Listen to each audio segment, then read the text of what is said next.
Diego Marquez's office on the 40th floor of the Picasso Tower in Madrid was plunged into an icy silence when Carmen Ruiz walked in, the pregnancy test hidden in her bag. A billionaire real estate developer, Diego had been declared sterile by the best doctors in Europe after an accident 3 years prior. Zero chance of having biological children, they had said. When Carmen showed him the positive test that November morning, Diego looked at her with eyes that shifted from confusion to pure fury in 3 seconds flat. He accused her of being a gold digger, of betraying him with another man, of trying to extort him with a pathetic scam. He threw her out of the office in front of all their colleagues, shouting that he never wanted to see her again. But what Diego didn't know was that Carmen had irrefutable proof that this baby was his. And when, 3 months later, the DNA test results landed on his desk, the world of Diego Marquez, the man who believed he had everything under control, shattered in an instant because the impossible had happened, and he now had to face the most devastating truth of his life. Carmen Ruiz was 28 years old and had worked as Diego Marquez's executive assistant for 2 years. It wasn't just any job. Assisting one of the richest men in Spain meant working 14-hour days, being on call 24/7, and managing business secrets worth millions. But Carmen did it with absolute dedication, not only because the salary of €4,000 a month allowed her to help her family in Seville, but because she believed in what she was doing. Diego Marquez was 37, the CEO of the Marquez Group, a real estate empire that built skyscrapers across half of Europe. Tall, with broad shoulders, black hair always perfectly styled, and brown eyes that could be seductive or intimidating depending on the situation. He had built his fortune from scratch after inheriting nothing but debt from his bankrupt father. He was now worth over €1 billion, and his name regularly appeared on Forbes Spain lists. But Diego harbored a secret few knew. 3 years earlier, a serious motorcycle accident had left him with injuries that doctors declared would make him sterile forever. He had consulted the top specialists in Madrid, Zurich, and London. All confirmed a 0% chance of fathering biological children. That diagnosis had devastated him in ways he never showed publicly, but which Carmen had sensed in the moments she saw him staring out the window with an empty expression. What no one knew was that Carmen and Diego had crossed the professional line 6 months before. It happened after a work dinner in Paris, too much champagne, a connection that had grown slowly over 2 years and exploded in one night of passion they both swore to keep secret. It wasn't just that one time, it happened 5 more times in the following months, always after hours, always in private, always with the awareness that they were breaking every professional rule. Carmen had fallen in love with him even though she knew it was foolish. Diego didn't talk about feelings, didn't make promises, kept everything strictly physical, but she saw moments of vulnerability he only showed with her. She felt a connection that went beyond sex. She had convinced herself that maybe, just maybe, he felt something more, but was too afraid to admit it. Then came the missed period, then the pregnancy test, then the terrifying realization that she was pregnant by the man who had been declared sterile by every doctor in Europe. Carmen spent 3 days in a panic before deciding to tell him. She knew it would be a shock. But she never imagined how devastating his reaction would be. That November morning, she walked into his office with trembling hands, closed the door, and took the test out of her bag. Diego was reviewing financial reports when she placed it on his desk. He looked at it, confused for a moment, then understood. His face shifted from confusion to disbelief, then to the cold rage Carmen knew, but which had never been directed at her. "Whose is it?" he asked. Carmen answered in a shaky voice that it was his. Diego laughed, but it was a bitter, cruel laugh. He said it was impossible. She knew he was sterile. Every doctor had told him so.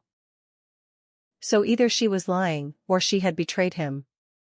In both cases, she was trying to extort him with a pregnancy that wasn't his. Carmen tried to explain that she had never been with anyone else, that maybe the doctors were wrong, that miracles happen. But Diego wasn't listening. He accused her of being like all the other women he'd met, only interested in his money. He said he had believed she was different, that she was genuine, but he was clearly mistaken. He told her she was fired, effective immediately, that he never wanted to see her again, and that if she tried to contact him or ask for money, he would sue her for defamation and attempted extortion. Then he opened his office door and ordered her to leave. For a moment, Carmen just stood there in shock, unable to process what was happening. The other employees watched through the glass walls, seeing the scene but not hearing the words. They saw Carmen, pale as a ghost. They saw Diego, furious. They saw a public firing in real time. Carmen gathered her things from her desk with tears streaming down her face, ignoring the stares of her coworkers. She took her purse and walked out of the building that had been her life for 2 years, knowing her professional reputation was probably destroyed, that Diego Marquez hated her, and that she was carrying in her wound the child of a man who had just called her a liar and a gold digger in front of everyone. The next 3 months were the hardest of Carmen's life. She returned to Seville to live with her parents, too proud to tell them what had really happened. She invented a story about deciding to leave her job to pursue other opportunities. Her mother, a perceptive woman, saw through the lie but didn't ask questions, offering only silent support. Carmen faced the pregnancy alone, the morning sickness, the constant anxiety, the fear for the future. She sent Diego an email asking him to take a DNA test, offering to pay for it herself if necessary. He never replied. She sent a certified letter to his office. It came back marked "refused by recipient." But Carmen had a determination Diego had underestimated. She contacted a lawyer, an old family friend who agreed to help her pro bono. Together, they prepared a legal petition for a paternity test. In Spain, if a pregnant woman names a man as the father, she can legally request a DNA test. The man can refuse, but the refusal itself can be used as evidence in court. The lawyer sent the documents to Diego with a letter explaining that Carmen didn't want money or a scandal, she just wanted him to know the truth. She wanted him to take the test for himself, to see if the medical miracle doctors had said was impossible had actually happened. Diego ignored this, too, but his legal team could not. They advised him to take the test to settle the matter once and for all. When it proved he wasn't the father, he could pursue Carmen for legal harassment. Diego reluctantly agreed, convinced the test would confirm what he already knew, that Carmen had betrayed him. The test was done at a neutral clinic with rigorous legal protocols. Carmen provided her sample. Diego provided his. Then came the 2-week wait that felt like an eternity. During that wait, Carmen prepared for both outcomes. If the test confirmed Diego was the father, she would have to face a man who hated her but was now tied to her forever through their baby. If the test said he wasn't the father, well, Carmen knew that was impossible because she had never been with anyone else. But how would she explain such a result? Diego spent those 2 weeks in a state of furious denial. He worked 18-hour days. He yelled at employees for minor mistakes. He drank whiskey alone in his penthouse at night. His friends noticed the change, but he never explained why. When the results came, they were sent simultaneously to both by certified mail. Carmen opened her envelope with trembling hands in the small apartment she had rented in Seville. Diego opened his in his 40th floor office, convinced he was about to receive confirmation of his position. Both read the same words: probability of paternity, 99.99%. Diego Marquez is the biological father of the baby. Carmen cried with relief and terror intertwined. Relief because the truth was finally confirmed. Terror because of what it meant, she would be raising the child of a man who hated her. Diego stared at the document for 10 full minutes without moving. His brain refused to process what he was seeing. It was impossible. The doctors had said it was impossible.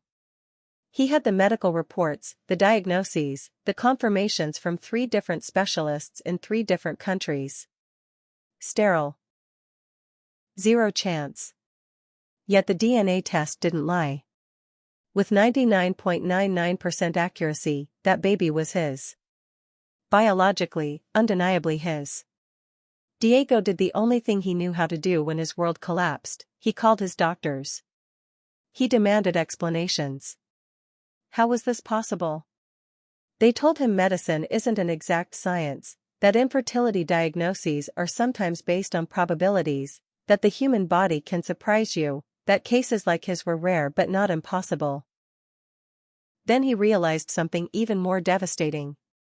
If the test was telling the truth, and it clearly was, then he had falsely accused Carmen of betrayal and extortion. He had fired her publicly, humiliated her in front of their colleagues, and refused to speak to her for 3 months. He had called her a liar and a gold digger when she was actually telling the truth and carrying his child. The child he had always wanted but was told he could never have, the child he had rejected out of pride and fear. Diego didn't sleep for 3 nights after receiving the results. The DNA document sat on his penthouse table like a silent accusation. He had built an empire by always making the right decisions, by controlling every situation. Yet he had made the biggest mistake of his life. He had destroyed the woman who probably loved him, the woman who had given him the miracle he thought impossible, and he had done it with cruelty. Unfounded accusations. Monstrous pride. He had to find her. He had to apologize. But what do you say to someone you've hurt that deeply? "I'm sorry" seemed ridiculously inadequate. He hired a private investigator. He discovered Carmen had returned to Seville. She was living in a small apartment. She wasn't working. The investigator reported that she seemed alone, isolated, facing the pregnancy with no visible support. Every piece of information was a punch to Diego's gut. After a week of mental preparation, he made a decision. He drove to Seville. For 4 hours, he mentally rehearsed 1,000 versions of what he wanted to say. He arrived at her apartment in the Triana neighborhood, climbed to the 3rd floor, and rang the bell, his heart pounding like it hadn't in years. Carmen opened the door and saw him. Her face shifted from surprise to fear to rage. She tried to close the door, but Diego asked for just 5 minutes. Carmen, her belly visibly rounded in her 5th month, looked at him with eyes that mixed hatred and pain. Then she opened the door and let him in. The apartment was small but clean, furnished with taste. They sat down, the silence heavy between them. Then Diego spoke. He said he had received the results, that he knew he was the father, that he realized he had made a devastating mistake. He was ashamed of how he had treated her. He had no excuses for his cruelty. Carmen listened without interrupting, tears on her face.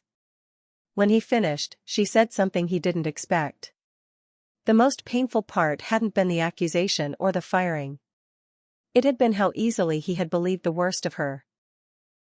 After 2 years together, after their intimate moments, he had chosen to believe she was a gold digger. She said she had loved him. She used the past tense. That word hit Diego harder than any accusation.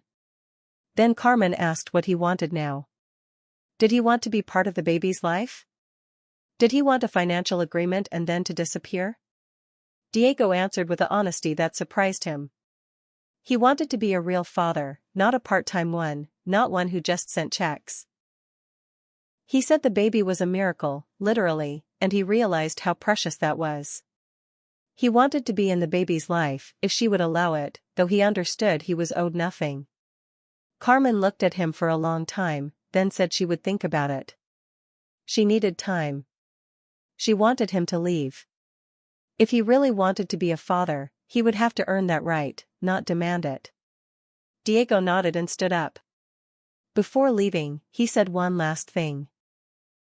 He had been wrong about everything, but especially about her. She wasn't a gold digger, she was the most genuine person he had ever met, and he had been too cynical to see it. But he saw it now, and he would spend the rest of his life trying to be the man worthy of standing beside her and their child. Carmen didn't respond, but something in her gaze softened slightly. Diego left with a fragile hope that perhaps he could repair what he had destroyed. In the following weeks, Diego proved his seriousness in ways Carmen hadn't expected. He didn't send expensive gifts or make grand gestures. Instead, he showed up at her next doctor's appointment after asking her permission. He sat in the waiting room like any other expectant father, nervous and out of place. When the ultrasound showed their baby on the monitor, Carmen saw tears in Diego's eyes. It was the first time she had ever seen him cry. The doctor said it was a healthy boy, growing perfectly. Diego stared at that screen as if he were seeing the most precious thing in the universe.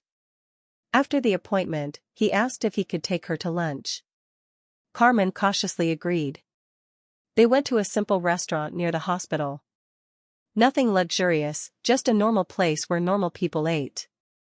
Diego seemed to appreciate the normality, the anonymity. Over lunch, they actually talked. Not as boss and employee, not as secret lovers, but as two people trying to figure out how to build something from the ruins. Diego asked how she was, what she was feeling, if she needed anything, not in a condescending way, but with genuine concern. Carmen told him about the morning sickness that was finally fading, how she could feel the baby move now, how her parents still didn't know the whole truth. Diego listened without judging, without offering unsolicited solutions, just being present. In the following months, this became a ritual. Diego came to Seville twice a week. Sometimes they walked along the Guadalquivir riverbank. Sometimes they just sat in her apartment while Carmen read pregnancy books and Diego worked on his laptop. It wasn't romantic, it wasn't dramatic. It was just presence. Constant, reliable presence. Carmen saw him gradually change. The arrogant man she had known in Madrid was giving way to someone more humble, more vulnerable. Diego told her about his difficult childhood, about the bankrupt father who left him with only debt, about how he had built his success as armor against the world. He told her how the accident that made him sterile made him feel less of a man, less complete. Carmen began to understand why he had reacted so violently to her pregnancy. It wasn't just pride or cynicism, it was fear. Fear of hoping for something he was told was impossible. Fear of being vulnerable. Fear of loving and losing again. She didn't forgive him immediately. Forgiveness doesn't work like that. But she began to see the human being behind the billionaire, the wounded man behind the facade of control. 2 months before her due date, Diego asked if he could be present for the birth. Carmen thought about it for days. Then she said yes, but with one condition: he wouldn't take up all the space. Her mother would be there. He would have to respect that this was her experience, not just his. Diego agreed without hesitation. He said any role she allowed him to have, he would honor with gratitude. The baby came 2 weeks early, as they often do. Carmen was at home when the contractions started. She called Diego, who was in Madrid on business, and he dropped everything immediately. He drove at dangerous speeds to Seville, arriving at the hospital with just 20 minutes to spare. The delivery was long and difficult. 14 hours of labor that tested Carmen physically and emotionally. Diego stayed in a corner of the delivery room, as promised, letting Carmen's mother hold her daughter's hand. But every time Carmen looked at him, he was there, a silent, unwavering pillar of support. When the baby finally arrived with a loud cry that filled the room, Carmen saw Diego's face transform completely. The doctor placed the newborn on Carmen's chest, that tiny being covered in vernix, perfect in every way. Carmen cried, looking at her son. This miracle the doctors said would never exist. After the baby was cleaned and checked, the nurse asked Diego if he wanted to hold him. He looked at Carmen for permission. She nodded. Diego took his son in his arms for the first time, and his hands trembled.